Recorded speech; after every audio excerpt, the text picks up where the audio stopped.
شروع اللہ کا نام لے کر جو بڑا مہربان نہایت رحم والا ہے۔ اے پیغمبر صلی اللہ علیہ وآلہ وسلم، مسلمانوں سے کہہ دو کہ جب اپنی بیویوں کو طلاق دینے لگو تو ان کی عدت کو پیش نظر رکھ کر طلاق دو اور عدت کا شمار رکھو، اور اللہ سے جو تمہارا پروردگار ہے ڈرو۔ نہ تو تم ہی ان کو ایام عدت میں ان کے گھروں سے نکالو اور نہ وہ خود ہی نکلیں، ہاں اگر وہ کھلی بے حیائی کریں تو اور بات ہے، اور یہ اللہ کی حدیں ہیں، اور جو اللہ کی حدوں سے تجاوز کرے گا وہ اپنے آپ پر ظلم کرے گا۔ اے طلاق دینے والے، تجھے کیا معلوم، شاید اللہ اس کے بعد رجعت کی کوئی سبیل پیدا کر دے۔ پھر جب وہ اپنی میعاد یعنی عدت ختم ہونے کے قریب پہنچ جائیں تو یا تو ان کو اچھی طرح سے زوجیت میں رہنے دو یا اچھی طرح سے علیحدہ کر دو، اور اپنے میں سے 2 منصف مردوں کو گواہ کر لو، اور اے گواہوں،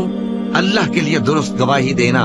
ان باتوں سے اس شخص کو نصیحت کی جاتی ہے جو اللہ پر اور روز آخرت پر ایمان رکھتا ہے، اور جو کوئی اللہ سے ڈرے گا وہ اس کے لیے رنج و غم سے نجات کی صورت پیدا کر دے گا، اور اس کو ایسی جگہ سے رزق دے گا جہاں سے اس کو وہم و گمان بھی نہ ہو،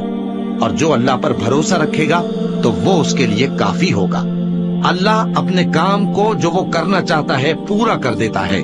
اللہ نے ہر چیز کا اندازہ مقرر کر رکھا ہے۔ اور تمہاری طلاق والی بیویاں جو حیض سے نا امید ہو چکی ہوں، اگر تم کو ان کی عدت کے بارے میں شبہ ہو تو ان کی عدت 3 مہینے ہے، اور جن کو ابھی حیض نہیں آنے لگا ان کی عدت بھی یہی ہے۔ اور حمل والی عورتوں کی عدت وضع حمل یعنی بچہ جننے تک ہے، اور جو اللہ سے ڈرے گا اللہ اس کے کام میں سہولت پیدا کر دے گا۔ یہ اللہ کا حکم ہے جو اس نے تم پر نازل کیا ہے، اور جو اللہ سے ڈرے گا وہ اس سے اس کے گناہ دور کر دے گا اور اسے اجر عظیم بخشے گا۔ طلاق والی عورتوں کو ایام عدت میں اپنی حیثیت کے مطابق وہیں رکھو جہاں خود رہتے ہو، اور ان کو تنگ کرنے کے لیے تکلیف نہ دو، اور اگر وہ حمل سے ہوں تو بچہ پیدا ہونے تک ان کا خرچ دیتے رہو، پھر اگر وہ بچے کو تمہارے کہنے سے دودھ پلائیں تو ان کو ان کی اجرت دے دو، اور بچے کے بارے میں پسندیدہ طریق سے موافقت رکھو، اور اگر باہم ضد اور نا اتفاقی کرو گے تو بچے کو اس کے باپ کے کہنے سے کوئی اور عورت دودھ پلائے گی۔ صاحب وسعت کو اپنی وسعت کے مطابق خرچ کرنا چاہیے، اور جس کے رزق میں تنگی ہو جتنا اللہ نے اس کو دیا ہے وہ اس کے موافق خرچ کرے۔ اللہ کسی کو زیر بار نہیں کرتا مگر اسی کے لحاظ سے جتنا اس کو دیا ہے، اور اللہ ان قریب تنگی کے بعد آسانی کر دے گا۔ اور بہت سی بستیوں کے رہنے والوں نے اپنے پروردگار اور اس کے پیغمبروں کے احکام سے سرکشی کی تو ہم نے ان کو سخت حساب میں پکڑ لیا، اور ان پر ایسا عذاب نازل کیا جو نہ دیکھا تھا نہ سنا۔ سو انہوں نے اپنے کاموں کی سزا کا مزہ چکھ لیا،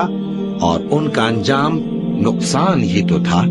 اللہ نے ان کے لیے سخت عذاب تیار کر رکھا ہے، تو اے عقل والو جو ایمان لائے ہو اللہ سے ڈرو۔ اللہ نے تمہارے پاس نصیحت بھیج دی ہے، یعنی ایسے پیغمبر جو تمہارے سامنے اللہ کی واضح آیتیں پڑھتے ہیں، تاکہ جو لوگ ایمان لائے اور عمل نیک کرتے رہے ہیں ان کو اندھیروں سے نکال کر روشنی میں لے آئیں، اور جو اللہ پر ایمان لائے گا اور عمل نیک کرے گا وہ ان کو جنتوں میں داخل کرے گا جن کے نیچے نہریں بہ رہی ہیں،